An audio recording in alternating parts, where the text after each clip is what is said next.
Apa kita pakai instansi di sini? Kampus saja Muhammadiyah. Oke. Umat ya.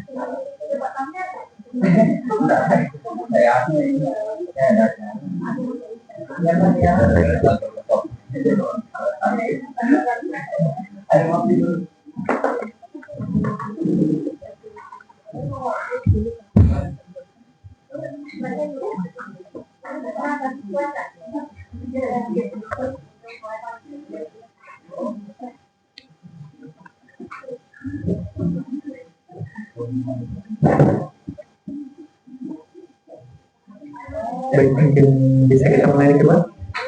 Bismillahirrahmanirrahim. Assalamualaikum warahmatullahi wabarakatuh. Assalamualaikum warahmatullahi wabarakatuh. Selamat pagi. Sebelumnya perkenalkan saya Aswadi Afandi selaku moderator pada pagi hari ini, dan di sebelah saya ada pemateri kita Dr. Muhammad Arzaki Abdullah LCMA. Saya bacakan sedikit CV beliau. Beliau tinggal di Papak, lahir di Papak tanggal 31 bulan 12 tahun 1976. Riwayat pendidikan S3 beliau di Malaysia, S1-nya di Al-Azhar. Beliau adalah dosen di Universitas Muhammadiyah, dan saya rasa mungkin peserta juga lebih mengenal beliau. Baik ya, beliau akan membawa materi tentang dakwah era digital. Jadi tantangan dakwah di era digital. Jadi tentu dari materinya beliau bisa kita gambarkan bahwa sedikitnya di era modern ini perlu untuk pola dakwah sedikit berimprovisasi atau berkembang, di mana sekarang generasi muda terutama itu lebih banyak menghabiskan waktunya untuk scroll di medsos daripada duduk belajar dan menyimak apa yang disampaikan oleh guru, entah itu di sekolah ataupun guru ngaji dan sebagainya. Nah, ini menjadi tantangan yang besar, dan kita juga perlu mengikuti perkembangan zaman. Bagaimana sistem-sistem digital dengan informasi yang tidak terbatas, tentu dengan adanya sosialisasi ini, bagaimana edukasi dan informasi tentang kebaikan nilai-nilai atau value-nya itu harus ditanamkan secara apa yang tersedia pada saat ini. Jadi semua hal harus dimanfaatkan dengan baik, dan bagaimana nanti akan disampaikan mungkin lebih banyak tentang nilai-nilai edukasi lebih ditanam di masyarakat, bagaimana konten-konten dakwah itu menarik. Mungkin akan langsung saja saya akan serahkan kepada pemateri, kepadanya disilakan.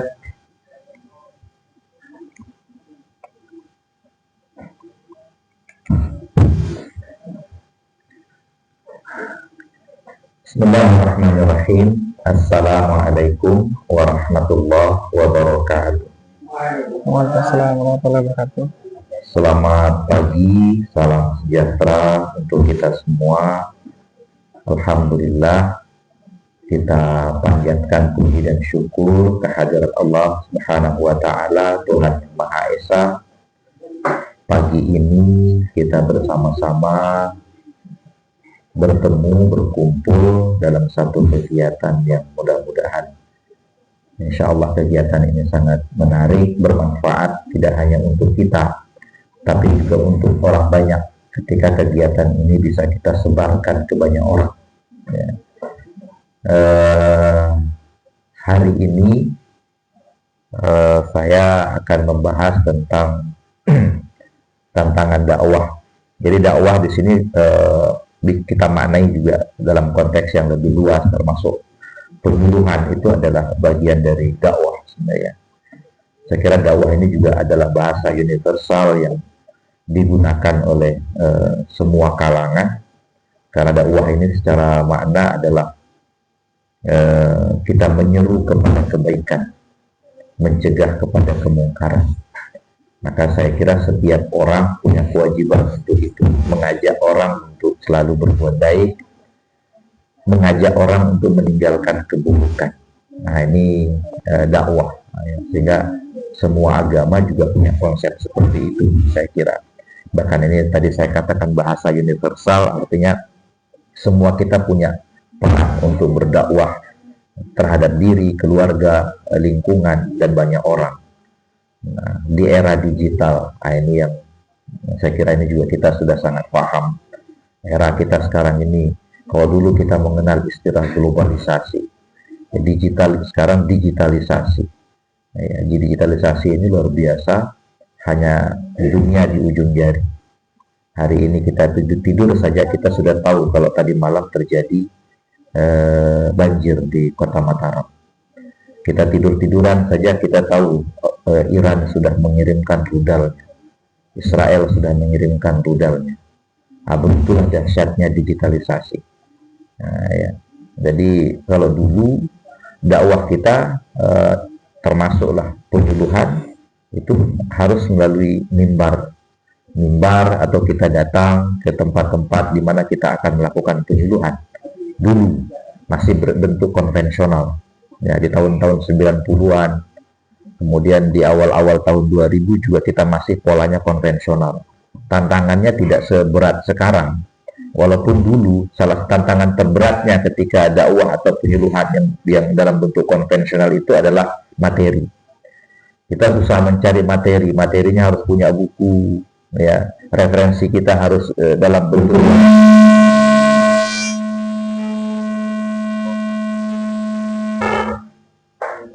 ya. Itu cek oke. Itu dulu ya. Jadi ketika dakwah atau penyuluhan itu masih dalam bentuk konvensional, maka kita materinya yang susah. Tapi sekarang justru materinya mudah untuk didapat.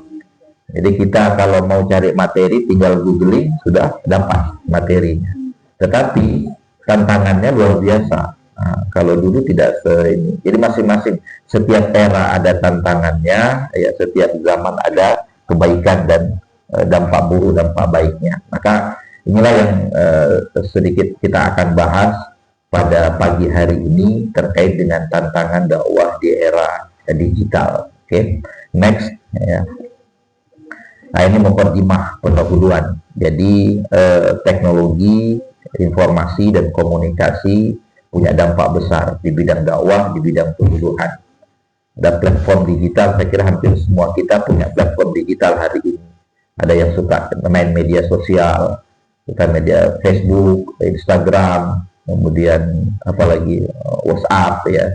Kadang ada yang suka vlog ya, video, ada YouTube dan lain sebagainya. Nah, ini menjadi media kita pada hari ini ketika kita menyampaikan pesan-pesan agama atau pesan-pesan kegiatan, dan sangat efektif, luar biasa luas dampaknya ya. Hanya saja di poin ketiga, kemudahan akses informasi ini punya tantangan tersendiri. Salah satunya tantangan terbesar kita adalah penyebaran informasi yang kadang tidak akurat, bahkan kadang menyesatkan ya. Menyesatkan artinya tadi, kalau dulu referensi kita mudah, kita dicari buku, kita bisa pertanggungjawabkan halaman sekian, kita tahu, kita lipat dia ketika orang tanya, mana referensinya ini. Tapi sekarang, ketika kita mencari referensi di media-media, itu susah kita pertanggungjawabkan. Bahkan kalau di kajian-kajian akademik, kalau kita membuat referensi dari media-media tertentu, itu juga dibatasi. Atau misalnya wajib itu kalau misalnya kita penulisan tesis, penulisan disertasi, mesti aksesnya tanggal berapa, medianya apa, ya, kemudian linknya apa, nanti diakses tanggal berapa. Kenapa perlu ada tanggalnya? Makanya ketika kita buat referensi di media-media sosial atau melalui digital, itu mesti kita buat tanggalnya. Kenapa? Supaya nanti kita tidak dibilang hoax. Ketika nanti, satu ketika orang meminta pertanggungjawaban ke kita, mana referensi? Ini ada linknya. Tapi saat itu link tidak bisa dibuka. Nah, ketika link tidak bisa dibuka, orang akan menuduh kita hoax. Lah ini link tidak bisa dibuka. Lah ya saya aksesnya pada tanggal sekian. Nah, jadi kita tahu, oh ketika dibuka, misalnya pada tanggal 7 Juli kita akses, itu ternyata bisa dibuka. Besok tanggal 8 misalnya, apakah situs itu terlarang atau apakah saya tidak boleh dibuka, dia akan ditutup. Tapi kita sudah punya, bisa mempertanggungjawabkan. Itu salah satu cara secara akademik ya, ketika kita membuat referensi dari media secara digital, maka mesti ada tanggal di situ. Harus, kalau tidak, nanti ketika link yang kita buka itu ditutup, maka kita dianggap menyebarkan hoax atau membuat link palsu yang tidak bisa diakses. Nah, itu ya. Makanya penyebaran informasi yang kadang tidak akurat, bahkan kadang menyesatkan. Menyesatkan, versi kita tidak menyesatkan, tapi orang melihat, wah ini menyesatkan, karena referensinya tidak jelas. Nah, itu ya. Oleh karenanya, di tengah maraknya informasi palsu, konten yang tidak etis, sangat penting bagi kita semua, ya pemilu dalam hal ini, kita punya pemahaman. Saya kira pemahaman kita sudah punya. Saya kira value tadi yang disebutkan oleh moderator, value kita, nilai-nilai etika dan semua, saya kira kita semua sudah ada untuk itu, atau punya modal. Tinggal bagaimana membangunkan value itu menjadi sebuah kesadaran. Salah satu yang kita lakukan ya pertemuan hari ini. Pertemuan hari ini sebenarnya bukan, jadi saya pun menyampaikan materi bukan karena mungkin saya lebih tahu, tidak. Karena apa yang saya sampaikan ini kita semua tahu. Cuman ini adalah medium bagi kita untuk saling mengingatkan. Kadang kita tahu semua tentang etika, tentang value. Cuman problemnya mungkin kita jarang saling mengingatkan. Maka sangat penting pertemuan-pertemuan seperti ini, walaupun materinya sama saja ya. Kadang-kadang kita sudah ngapain, materinya sama saja. Ini pertemuannya kok namanya berbeda, tapi itu-itu saja. Tadi kayak apa, catin, apa tadi, maslahah. Kalau kata Pak Kepala tadi 25 kali selai sama saja aslinya. Tapi walaupun dia sama, cuman kan nilai kita bertemu itu beda. Jadi situ kita saling mengingatkan. Jadi pertemuan itu yang saling mengingatkan. Maka kalau dalam agama, dalam agama Islam, kenapa selalu disebut watawassaw bil haqqi watawassaw bis sabr itu. Jadi sebenarnya semua tahu hak, semua tahu sabar, tapi tawassaw tidak selalu kita lakukan. Nah, saling mengingatkan. Maka momentum hari ini dalam rangka itu, kita saling mengingatkan. Barangkali ada di antara kita yang mungkin ketika kebablasan, ketika menyampaikan informasi tentang penyuluhan, ada hal-hal yang mungkin tidak sesuai dan tidak etis. Maka momentum inilah yang kita gunakan untuk saling mengingatkan. Oke, next. Ya, selanjutnya kita langsung aja ya kepada, ada 3 poin sebenarnya. Kita tantangan, dampak, dan solusi hari ini yang akan kita bahas. Oke, tantangan. Saya kira ini pertama, tantangan kita hari ini adalah ketika kita menggunakan masuk dalam era digitalisasi, penyebaran informasi yang tidak akurat. Nah, ya. Dan itu bahkan mungkin kita sendiri terjebak dalam itu.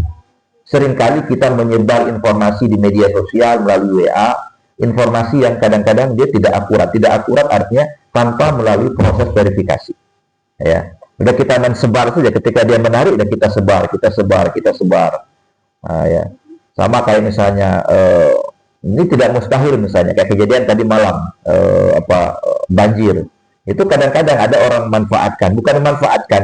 Kadang-kadang orang menyebar banjir entah di mana, nanti dia akan tulis nanti di situ, oh ini banjir terjadi di setempat, padahal dia bukan di tempat itu. Nah, sehingga membuat kita resah, membuat kita takut, membuat kita macam-macam terjadi.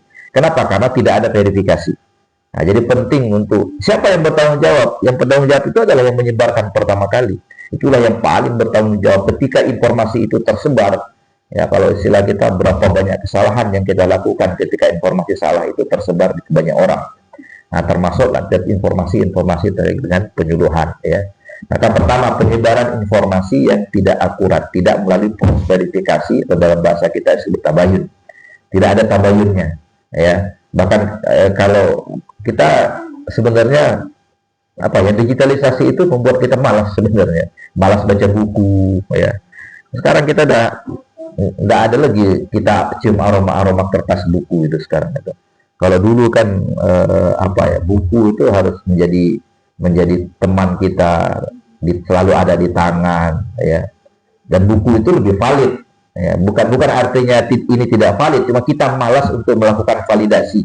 kalau digital itu. Ya. Jadi malas kita, padahal lebih mudah. Ini benar enggak referensinya, betul tidak? SE-nya misalnya ada surat edaran, surat keputusan, benar tidak nomornya? Padahal tinggal kita cari saja sebenarnya. Cuman ya itu kadang-kadang memang kemudahan itu membuat kita malas. Ya. Sesuatu yang mudah, sesuatu yang buat kita tertantang itu kan ketika banyak cobaan, maka kita tertantang. Tapi digitalisasi itu buat kita mudah sehingga untuk verifikasi menjadi agak malas kita ya. Sehingga terjadilah penyebaran informasi yang tidak akurat. Ini tantangan kita pertama ya. Yang kedua, banyak konten negatif dan provokatif. Ya. Ada orang yang memang dia tugasnya hanya memposting sesuatu yang sifatnya provokatif. Kenapa provokatif? Supaya dia mendapatkan respon yang lebih banyak. Apalagi sekarang kalau yang Edi Pro ya. Jadi supaya dia lebih banyak gitu ya. Dia suka.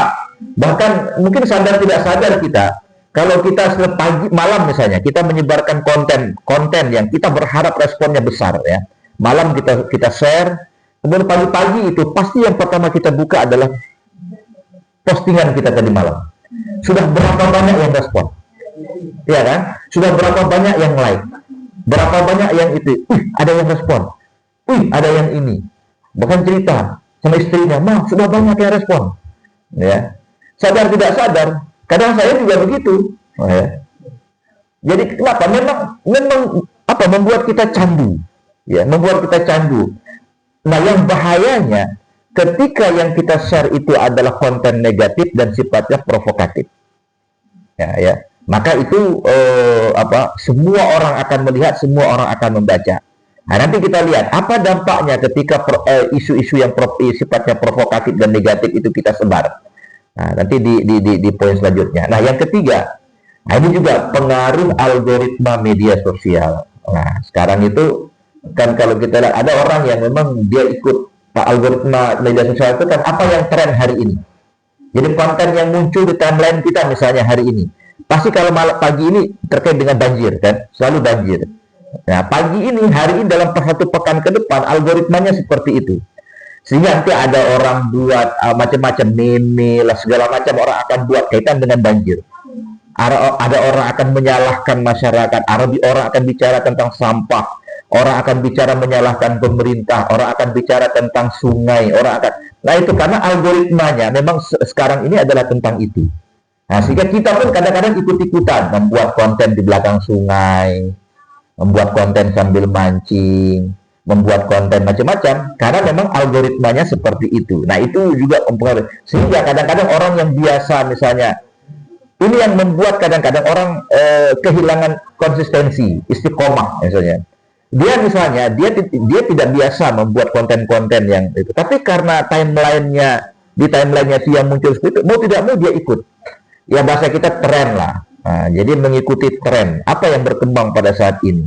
Kalau dulu kan zaman-zaman sebelum digitalisasi, yang tren itu pakaian celana cutbre, kemudian baggy, kemudian balik lagi ke apa sekarang ini, yang ketat-ketat itu, legging. Nah, kalau laki-laki apa namanya? Kalau yang lurus, ada celana potlot, ya macam-macam. Itu kan tren, ya, tren.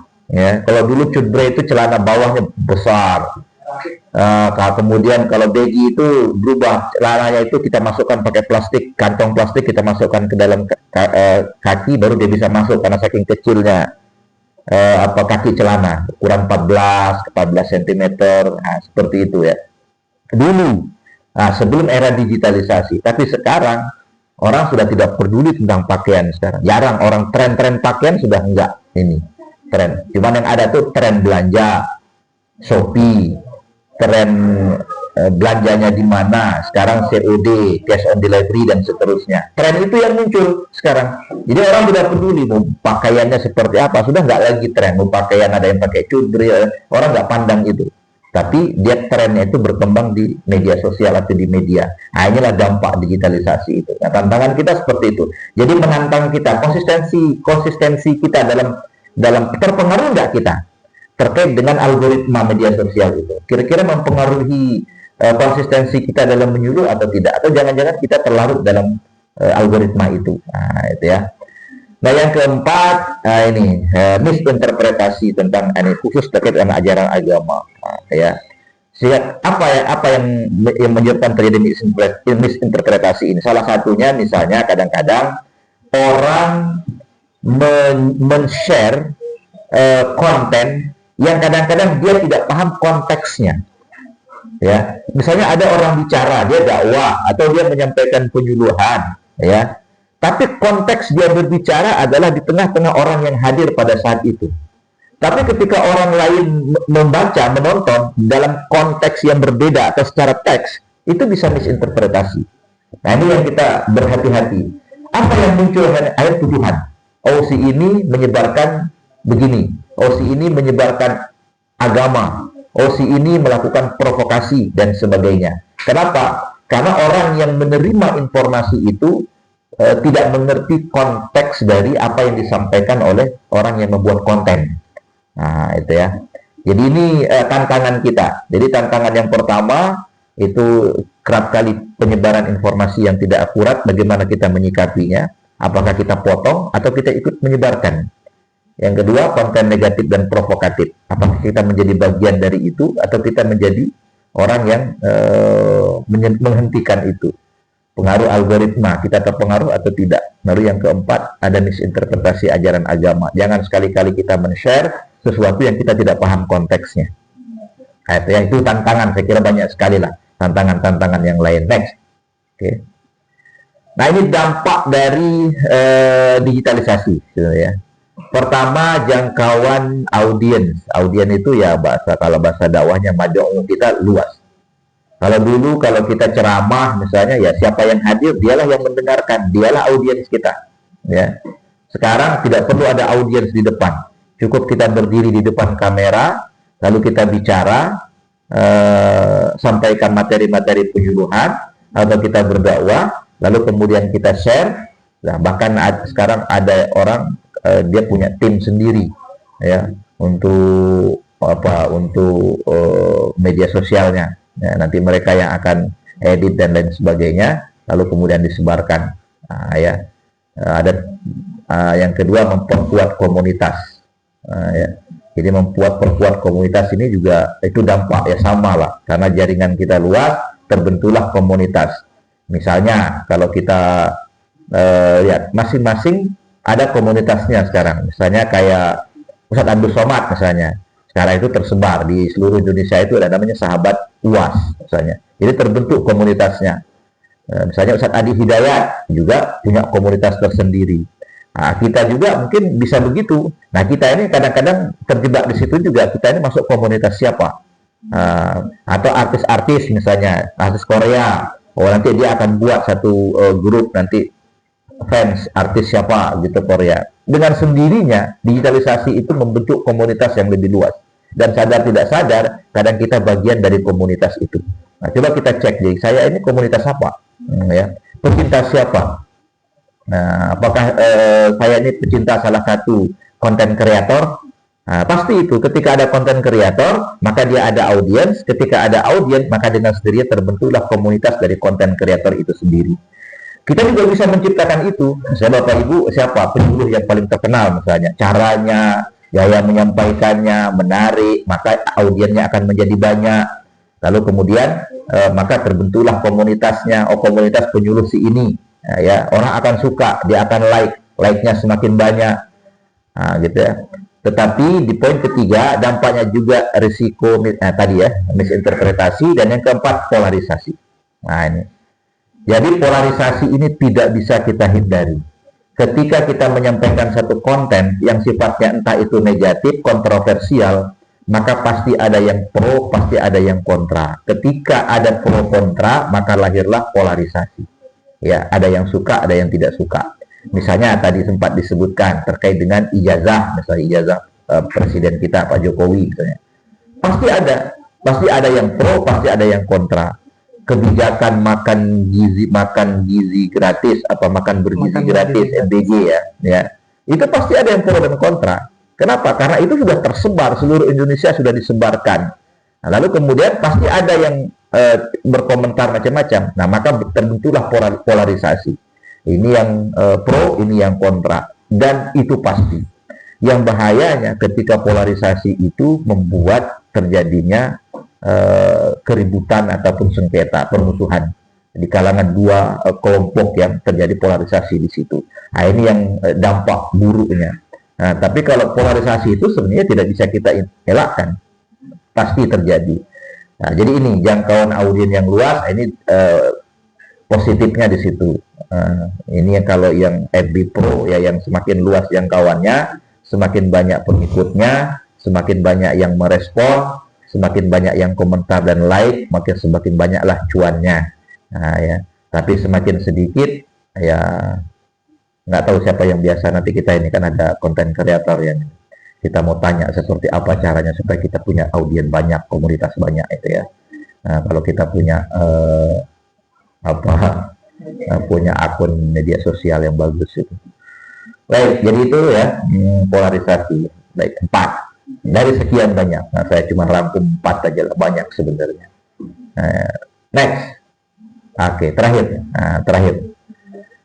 Baik, pendidikan dan pelatihan. Hari ini kita sudah lakukan. Jadi sekali lagi, pendidikan pelatihan bukan semata-mata untuk kita saling mengajar, tapi saling mengingatkan. Ya, kita saling melihat saja, kita berarti sudah bisa saling mengingatkan. Ya, dan pastikan Bapak Ibu sekalian, kita menggunakan platform yang terpercaya. Artinya kalau kita membaca media pun, jangan membaca media-media yang tidak jelas. Tidak jelas. Banyak media-media tidak jelas menyampaikan informasi yang tidak jelas. Maka carilah media yang memang kita percaya. Banyak kan media-media yang, ya kalau kayak media-media mainstream itu kan banyak sekali. Atau media-media lokal, gitu ya. Kalau di media lokal itu ada Suara NTB, ada Lombok Post, gitu ya. Mereka tidak akan berani menyampaikan informasi-informasi yang tidak bisa dipercaya. Kenapa? Karena risikonya besar. Ya, begitu juga media-media mainstream. Kalau kita membaca informasi dan kalau mengambil referensi, pastikan dari media-media atau platform media yang terpercaya. Kita pun begitu. Kalau misalnya Bapak Ibu menulis artikel, menyampaikan informasi apa, gunakan platform yang bisa dipercaya. Nah, supaya kemudian tingkat akurasinya benar-benar tinggi ketika orang membaca, tingkat kepercayaan ya. Kemudian kolaborasi dengan para ahli. Hari ini juga bagian dari cara kita untuk membangun kolaborasi dengan berbagai pihak ya, pertemuan dan pelatihan seperti ini ya. Yang keempat, membuat pedoman etika dakwah digital ya. Nah, ini yang saya kira ini juga pasti sudah ada di penyuluhan, juga pasti ada review yang sudah disampaikan dan kita tahu semua lah. Nah, tinggal kita saling mengingatkan, mendorong terjadinya dialog konstruktif. Ya, dialog konstruktif ini namanya dialog itu berarti salah satu bisa kita lakukan dengan tatap muka. Kemudian tatap muka itu mungkin tidak bisa tatap muka secara real, tidak tatap muka secara maya misalnya, tapi saling pandang, misalnya Zoom sekarang itu ya, atau misalnya siaran live dan lain sebagainya. Itu penting. Kenapa? Supaya ketika ada misinterpretasi atau informasi-informasi yang harus diklarifikasi, kita bisa sampaikan. Maka sekali-sekali perlu ada dialog-dialog konstruktif. Termasuklah hari ini saya kira itu juga bagian dari cara kita berdialog, berdiskusi terkait dengan bagaimana kita melakukan penyuluhan secara digital ya. Jadi itu Bapak Ibu sekalian, dan sebenarnya menyuluh itu dia lebih, kalau sepengetahuan saya ya, menyuluh itu kadang-kadang saya menganggap lebih susah dibandingkan kita berdakwah. Karena saya dulu tahun 2000, tahun 95 ya, saya pernah ikut lomba penyuluhan. Masih dulu Pertasi Kencana. Pertasi Kencana itu pertanian koperasi keluarga berencana. Jadi saya alhamdulillah dulu pernah ikut lomba penyuluhan itu. Pertama kali saya ikut di tingkat desa. Saya lomba penyuluhan itu tapi seperti cara orang berpidato. Dia bilang nggak boleh begitu, nggak sama orang pidato dengan menyuluh. Dia bilang, ya, dia bilang salah, itu nggak bisa, salah. Terus tapi karena saya sendiri pesertanya, saya juara 1. Oh ya, saya ingat itu dulu di Desa Jenggala, ya. Karena saya dulu kan Kecamatan Kapu, saya sendiri. Dia bilang nggak, ini salah, nggak bisa. Tapi alhamdulillah saya juara 1 karena pun sendiri. tingkat kecamatan saya bertiga, kemudian rubah gaya. Jadi ternyata dialog intonasinya pun tidak boleh sama seperti orang berpidato berapi-api ternyata menyuruh itu kan gitu ya, tidak bisa. Kalau begitu orang nggak susah paham. Hanya kita rubah, saya dapat di kecamatan itu juara 1. Nah, terus kabupaten, alhamdulillah saya dapat juga. Jadi rubah di agol-agolnya itu lain, darah nyuruh tidak sama lah. Ngeluarin hadis itu enggak. Ini karena ini tentang KB jangan keluarin hadis.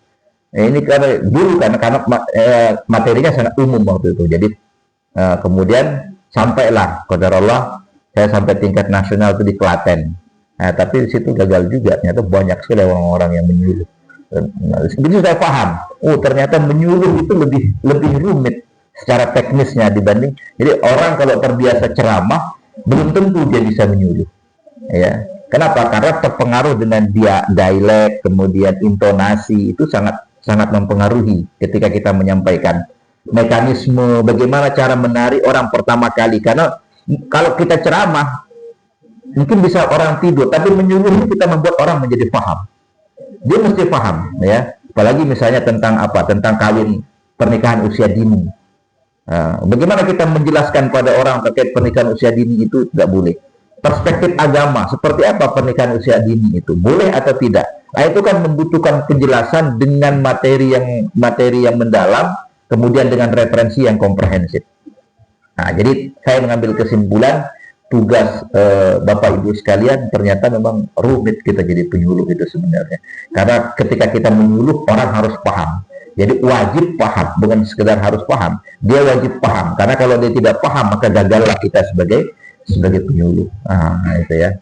Jadi saya kira itu Bapak Ibu sekalian, mudah-mudahan apa yang kita sampaikan ini hanya sebagai bahan diskusi kita saja untuk kita saling mengingatkan bahwa inilah fakta ketika kita masuk dalam dunia digitalisasi, maka tantangan kita semakin berat. Nah, belum lagi kalau tantangan mendidik keluarga dan lain sebagainya. Baik, saya kira itu yang bisa saya sampaikan. Kalau tadi Pak Kepala Kemenak menyatakan lebih cepat, lebih baik. Jadi kita tidak panjang-panjang. Assalamualaikum warahmatullahi wabarakatuh.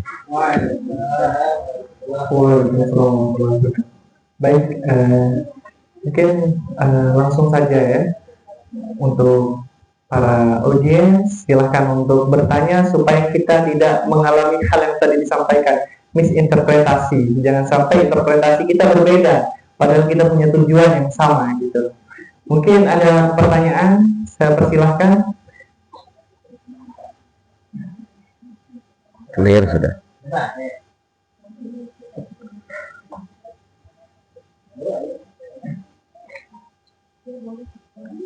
Oh ini silakan.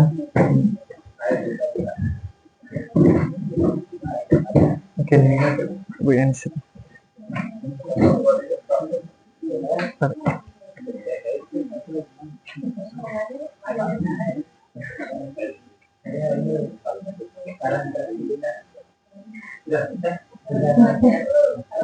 Bismillahirrahmanirrahim. Assalamualaikum warahmatullahi wabarakatuh. Assalamualaikum warahmatullahi wabarakatuh. Saya coba perkenalkan saya penyuluh agama Islam Ketua Kecamatan Tanjung. Ini kan kita pembahasannya mengenai penyuluh aktif dalam konten digital. Mengingat penyuluh ini kan sangat berkaitan erat dengan masyarakat. Kemudian kita hidup di era industri digital. Nah, bagaimana sih cara untuk membangkitkan semangat penyuluh untuk membuat konten-konten yang memang transformatif gitu? Karena kita di sini semua penyuluh dan rata-rata semangatnya masih kurang untuk membuat konten, terutama saya sendiri. Untuk ngeditnya mungkin bisa, tapi untuk memulai membuat kontennya tuh kayak masih agak susah gitu. Jadi mohon motivasinya Pak. Terima kasih. Assalamualaikum warahmatullahi wabarakatuh. Waalaikumsalam warahmatullahi wabarakatuh.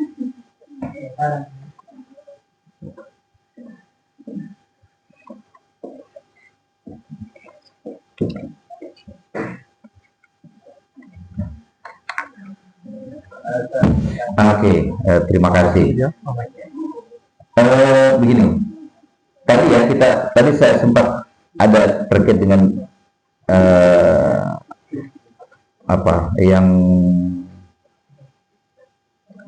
selalu terlihat di dunia masa kita, misalnya ya, kadang kita itu banyak dipengaruhi oleh tadi algoritma tadi, sehingga kadang-kadang satu ketika kita ingin seperti itu. Jadi saya akan buat konten seperti itu. Silakan, kalau saya satu ya, saya juga sering buat konten, walaupun kadang-kadang sekali sebulan juga saya buat konten, misalnya tapi kalau sekali sebulan itu memang begitu kita muncul yang like banyak. Cuma kalau setiap hari itu saya lihat enggak ininya. Kalau saya tapi keperluannya hanya untuk menyampaikan pesan saja sih kalau saya. Nah, hal yang paling penting kalau saya secara pribadi, be yourself. Ya, jangan ikut-ikut. Kenapa? Wa fi anfusikum afala tubsirun.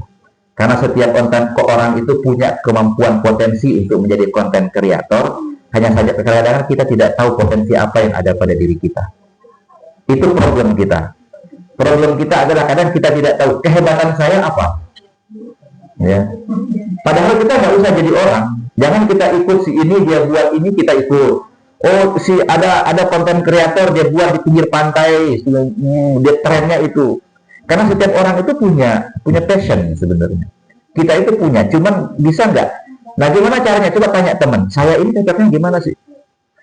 Oh, saya ingin kalau saya ngomong itu harus seperti dia. Nggak bisa. Kita memaksa supaya kita bicara sama seperti logatnya, dialognya orang, nggak bisa. Maka be yourself. Justru itulah kelebihannya yang menarik, sehingga ketika orang nonton, kita sudah punya ciri khas tersendiri. Nah, kadang itu yang kita tidak sadar.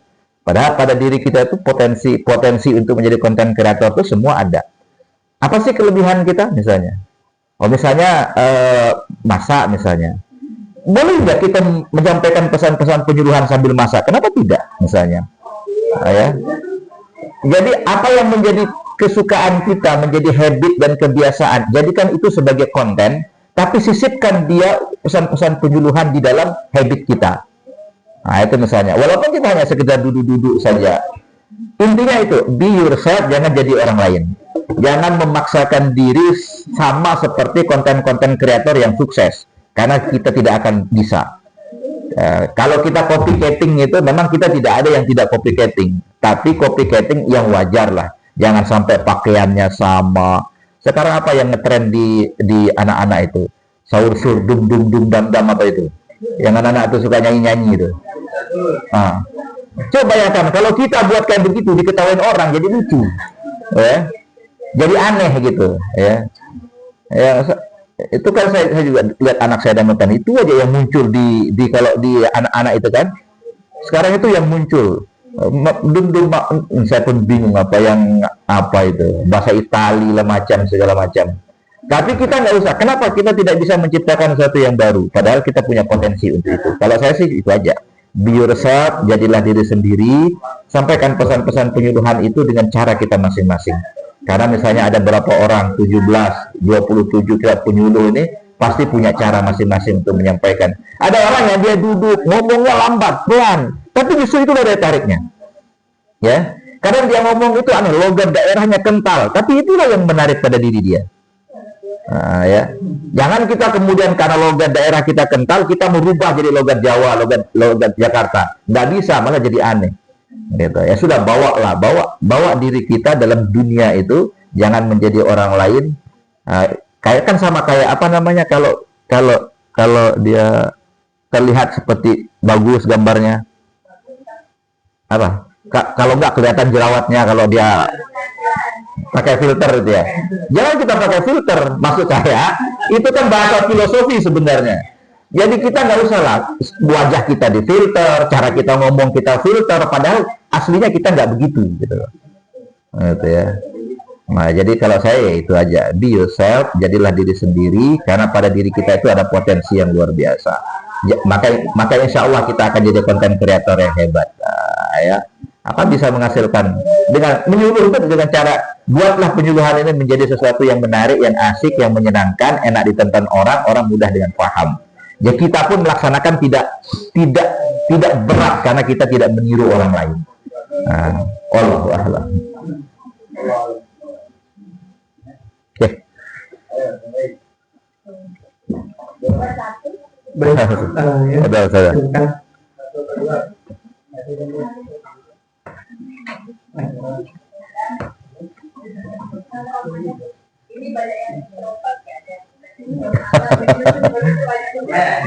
Sekarang waktunya ada. Pada menjelaskan waktunya selalu kita menggunakan Bapak yang guru, Bapak Doktor, panitia kita, usia kita semua dan semua yang hadir di tempat ini yang sebelumnya kenal. Mohon izin Bapak Doktor di beberapa konten dakwah Ustaz kita yang sangat luar biasa penyelenggaraannya, terkenalnya beliau kan Ustaz Abdul Somad, terutama dakwah-dakwah beliau khusus yang telah dilaksanakan di seputaran provinsi kita di provinsi NTB. Alhamdulillah sering sekali kami bisa dan tidak langsung kami juga tentu melihat kehadiran atau kebersamaan pelunggung bersama beliau. Yang ini dalam kesempatan ini mohon kiranya tentu ada segudang ilmu yang perlu kita dapatkan di tengah-tengah perjalanan tersebut, dan mungkin bukan mungkin dan tentu kami sangat mengharapkan tentunya transformasi ilmu ini dari pengalaman-pengalaman pelunggung bersama beliau. Ini mohon maaf kita tidak berbicara terlalu tinggi karena memang beliau kan sudah terlalu high nilai konten-kontennya itu, tetapi minimal mungkin ada yang akan menjadi penyemangat atau jarak kami yang mungkin baru-baru ini memulai, bahkan belum memulai sama sekali. Mungkin nanti mohon izin untuk kami disalurkan ilmu-ilmu tersebut yang mudah-mudahan bisa menjadi sekali lagi inspirasi luar biasa untuk kita di sini. Terima kasih Bapak Bapak. Terima kasih. Baik, mungkin ada dari pasukan bapak-bapak ini. Boleh satu lagi. Baik. Semua konten kreator.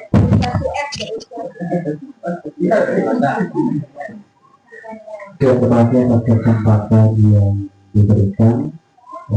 Jadi materi yang kita dapatkan hari ini menarik sekali, ya. Yang pertama-tama Pak Dokter, ya. Jadi ada sebuah pertanyaan dari satu ini, ya. Jadi ketika kita mengambil video, karena kita muncul tidak percaya diri, tidak percaya diri kita ketika kita testing atau pernah kita testing. Iya. Misalnya tadi dikasih oleh Pak Kepala video kita yang sosialisasi surat edaran jam malam untuk anak-anak sekolah. Jadi kita ada muncul ketidakpercayaan diri untuk menonton video itu sendiri. Bagaimana kita solusinya? Kita saja. Terima kasih. Baik. Mungkin bisa langsung dijawab. Ya. Oke, baik. Pertama terkait dengan UAS tadi. Kalau UAS itu udah gimana ya? Ya beliau kalau terkait dengan konten-konten ya udah tahu lah, saya juga susah. Tapi begini, memang awalnya dulu ada namanya tafakuh fiddin. Jadi beliau membuat satu lembaga namanya tafakuh fiddin. Kemudian tafakuh fiddin itu kemudian bertransformasi menjadi media awalnya dulu. Ya memang sesuatu itu muncul dari potensi seseorang secara pribadi. karena dia dilihat punya potensi dalam dakwah, kemudian dianggap menarik, lalu kemudian maka dibuatlah satu media itu yang tadinya dia sebagai lembaga biasa menjadi bertransformasi menjadi lembaga media, namanya Tafaquh Fiddin. Nah, kemudian dia percetakan dan seterusnya. Nah, sehingga dibuatlah secara permanen, disebut ada tim semua di situ. Ya, kenapa? Karena awalnya ada potensi. Nah, jadi beliau tidak sendiri, jadi bekerja bersama dengan tim. Nah, sampailah hari ini, kemudian Tafaquh itu berubah nama menjadi tim UAS. Dia dipermanenkan jadi tim UAS. Di situ ada tim medianya yang 24 melekat dengan beliau. Nah, itu. Jadi di rumah, karena beliau di pondok, jadi media itu standby di situ. Apapun kegiatan beliau, maka media itu terus mendampingi. Jadi kegiatan apapun, kecuali kegiatan-kegiatan yang ada beberapa catatan yang tidak boleh dia ini, ya, tidak boleh diliput, ya, diekspos, ya. Nah, jadi seperti itu. Nah, kemudian media itu yang secara konsisten terus mempengaruhi lini masa, itu ya. Ya. Terus dari semakin banyak, itu jadi banyak orang kenal. Dan kalau kita buat seperti itu, mungkin saya buat seperti itu misalnya, bisa saja artinya. Tapi dibuat serius, buat tim. Kalau kita misalnya, kan kita kan malesnya apa? Malesnya kita karena lagi nggak mood. Tapi padahal kita lagi semangat ya, tapi lagi nggak mood buat video kan susah juga. Paling tidak mesti ada satu orang yang mendampingi, kok apapun yang saya lakukan video kan. Begitu. Dan nanti proses editingnya itu, ya. Saya kira seperti itulah. Tapi yang kedua juga tadi, jadi banyak hal yang secara personal banyak hal yang harus kita pertanggungjawabkan, terutama konten isi dari apa yang kita sampaikan. Ya, isi dari apa yang kita sampaikan. Maka kalau sudah cukup itu, jadi kita punya skill kelebihan. Yang kedua, konten kita bisa dipercaya, ya tidak hoax. Yang ketiga, kita punya tim. Tiga itu bisa lah. Kemudian yang tadi kita tambah dengan satu, be yourself, jadilah diri sendiri. Apa yang punya kelebihan diri sendiri, saya kira kalau saya melihatnya itu sih, kalau saya lihat ada pada UAS itu, saya kira Ustaz Hidayat juga begitu. Tidak mungkin lah UAS, Hidayat atau Ustaz yang kondang itu kemudian mereka memvideokan diri mereka sendiri. Saya juga kalau minta video, misalnya ucapan apa misalnya, ya sudah, misalnya hari ini, sekarang saya minta video misalnya, mohon ucapan hari Bayangkara atau hari apa, dia langsung tiba-tiba dalam 5 menit dia sudah kirim. Kenapa? Karena timnya sudah melekat di situ. Gitu. Misalnya ucapan ada orang, ini ada keluarga kita meninggal misalnya, ucapan bela sungkawa. Dah kita minta saja, nanti setengah jam kemudian dia akan kirim. Sudah. Kenapa? Karena melekat dia punya tim itu. Makanya kalau teman-teman minta mohon ucapan ini atau endorse apa gitu untuk endorse travel segala macam, dah tinggal saya ketik minta mohon untuk ini endorse, kita punya teman punya travel, ya sudah, nanti dia langsung 5 menit sudah dia akan kirimkan. Kayak begitu ya. Jadi atau misalnya Bapak Ibu misalnya punya, nanti misalnya bisa saja Bapak Ibu punya konten misalnya, atau punya FB Pro yang mau dipromosikan misalnya oke, nanti tonton di ini misalnya, itu bisa gitu. Tinggal kita sampaikan, promosikan ini punya teman kita. Nanti dia akan bicara di situ, nanti dia akan up di Instagramnya. Ya udah, nanti semua orang akan melik, masuk, itu akan dijaring, itu akan muncul. Itu juga penting. Kalau boleh tahu, kisaran berapa bisa dia? Enggak. Kalau kita kan enggak. Kalau yang begitu enggak, free, gratis, tis gitu. Tapi biasanya saya kalau hanya sekedar untuk begitu ya enggak, kita enggak ada.